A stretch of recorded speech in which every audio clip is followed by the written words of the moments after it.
Elite white liberals are living on an island, and nobody else is welcome. Well, not for very long, anyway.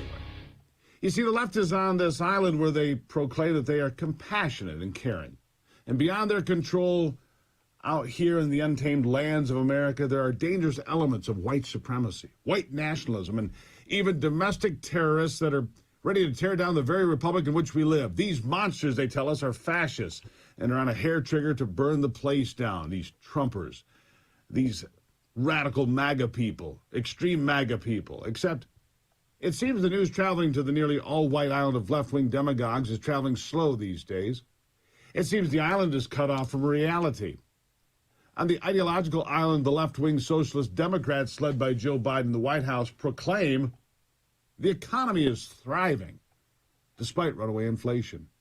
Nearly two-thirds of all Americans living paycheck to paycheck, and child poverty rates rising above 17% this year. That doesn't matter to them. The left-wing socialist Democrats declare they have saved America by spending trillions of dollars and plunging us into a recession that's going to get far worse before it ever gets better. In fact, coming this week, the Fed is expected to jack up interest rates again by at least 0.75 of a point and maybe a full percentage point. We'll have to wait and see, but either way, it will further slow the economy and inflict economic pain on America's middle and lower classes that are at least, well, they're the least likely to deal with it well. Last week, the left and the Socialist Democrats started taking victory laps on the very day that inflation year over year was pegged at 8.3%, and the price of food was up 13.5%, the biggest jump, by the way, since May of 1979.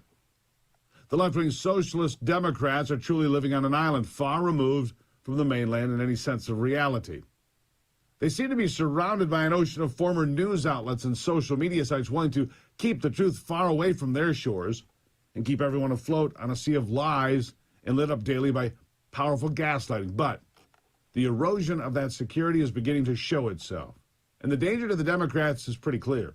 If they cannot keep the truth from reaching its shores and it invades their well-insulated island, it means it reaches mainstream America too. Everyone knows the truth, which frankly is already happening.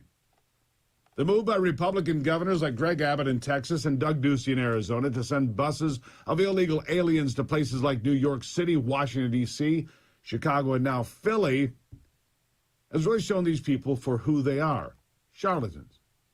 The liberals, for the most part in America, are complete frauds now. I mean, they're on TV declaring sending illegals to one of the wealthiest places on earth was somehow cruel. Cruel. Maybe only because they weren't told they weren't welcome there, that the folks with 8- and 9-figure net worth amounts just couldn't spare any room for the downtrodden. That was pretty cruel, I agree. I guess if you're not cutting the grass, polishing the dishes, or cooking dinner, as a minority, you really aren't welcome on this place called Martha's Vineyard. Take your Spanish and your brown skin and get the hell out of here. That was the message. It took less than 48 hours to clean up the streets of the vineyard, thankfully. Oof.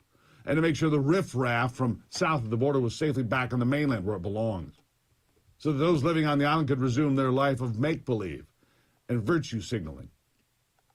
Yeah, they make believe they care about others that are less fortunate than themselves, where they can make believe they're compassionate and are willing to care for other human beings, where they can make believe they care about anything other than themselves and their own selfish self-interests while proclaiming their virtue.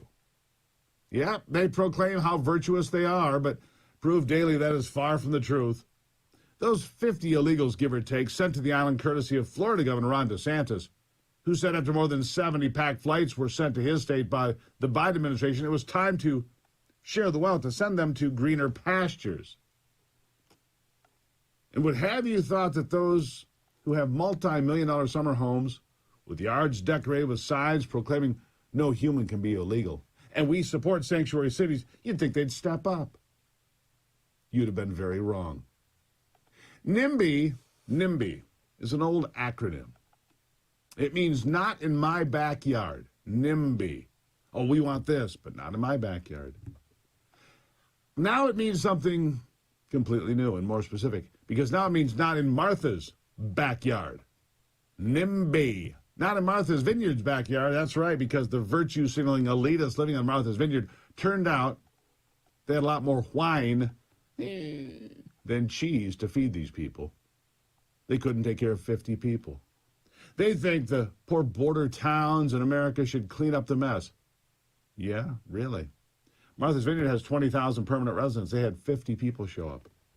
Brownsville has 34,000 full-time residents. They've had more than 50,000 show up. 50,000. Yeah, they think on Martha's Vineyard the poor border towns of America should clean up this mess, and if they don't, it's only because they're angry white supremacists and likely domestic terrorists. You've seen it all. You've seen it all. I have too. Joe Biden. Let me remind you, Joe Biden, when running for president back in 2007, said no great country can remain so without having secure borders. Because we all know that.